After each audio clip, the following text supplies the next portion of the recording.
Las penas son de nosotros, las vaquitas no. De Anchorena. Hay quien dice que la versión original dice efectivamente las vaquitas son ajenas, pero también se cuenta que en mitines de los años 40 y 50 se reformulaba la ya célebre de Yupanqui: las penas son de nosotros, las vaquitas de Anchorena. Hasta se ha llegado a decir que la primera versión, la del mismo Atahualpa, nombraba a la familia Patricia. Si bien los vacunos pertenecían y siguen perteneciendo a los Anchorena, mencionar el aristócrata apellido hubiera quitado ubicuidad al verso de Yupanqui. Pronunciando que las vaquitas son ajenas, la letra alcanza una respiración latinoamericana incluso, si se tiene en cuenta que el arriero constituye un emblema de toda una lucha continental. Pero ¿quiénes son? ¿Quién es Anchorena? La historia empieza alrededor de 1750. Juan Esteban de Anchorena, en la época colonial, se dedicaba al comercio. No se conocen bien las actividades, pero lo que se sabe es que 50 años más tarde ya tenía una de las fortunas más grandes del Río de la Plata. Comerciaba con la corona española y también tenía vínculos con Londres, siempre a través del tráfico, negocio fuera de la ley. A partir de la Revolución de Mayo se libera el comercio y los Anchorena, que ya tenían inversiones en Inglaterra, ya tenía acuñamientos de cuero, que era uno de los productos que se importaba en ese momento. Y un par de años más tarde empieza la acumulación de tierras, que esto es lo más importante, sobre todo en el sur de la provincia de Buenos Aires. ¿Qué había en ese momento en el sur de la provincia de Buenos Aires? Población indígena, que fue barrida por el Estado Nacional y entregada a los grandes terratenientes por el gobierno. ¿Cómo es el vínculo de los Anchorena con la tierra? Porque en general las familias terratenientes son la gente que tiene tierras está comprometida con el campo. Bueno, los Anchorena nunca conocieron sus propias tierras. Nunca fueron, no las conocían. Sabían de sus propias estancias a través de la gente que las administraba.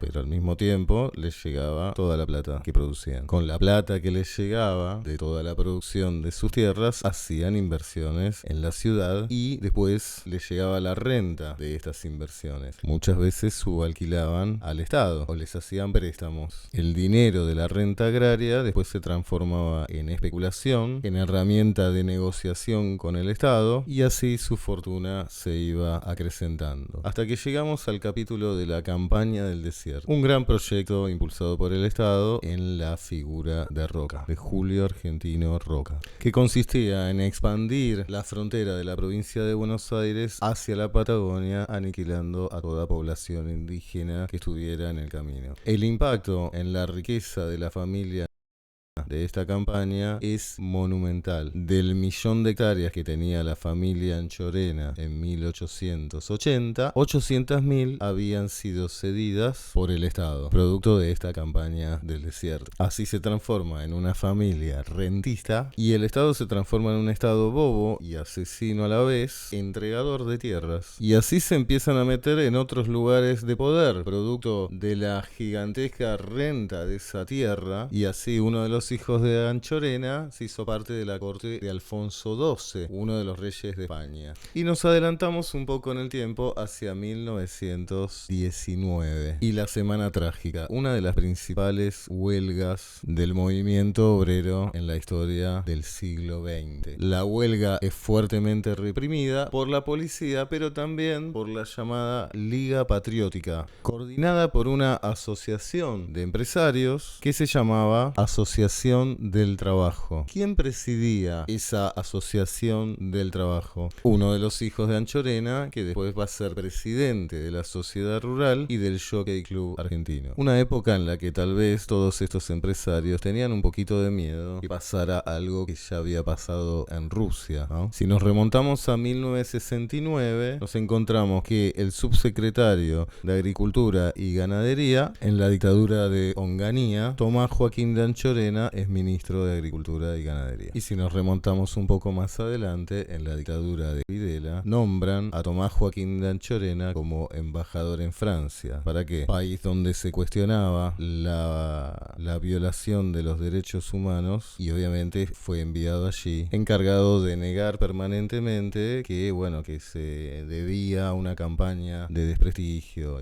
Así que podemos remontarnos a la época colonial hasta la última dictadura y siempre vamos a encontrar el apellido Anchorena ligado a todas estas cosas. Y finalmente el palacio de la Cancillería Argentina, que era el Palacio Anchorena, fue vendido al Estado, como si fuera poco lo que ya le había, cómo se había ya beneficiado este apellido con el Estado, que lo terminó vendiendo. Esta familia es la única nombrada en el Martín Fierro de José Hernández y en el Fausto de Estanislao del Campo. El diablo tienta a Fausto a ser más rico que Anchorena.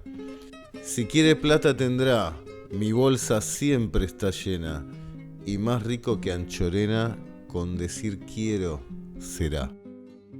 Si la canto en Argentina, tiene mucho más sentido. Decir que las vaquitas son de Anchorena es decir, más que nunca, que las vaquitas no pertenecen al arriero, pertenecen a una familia ajena como Anchorena.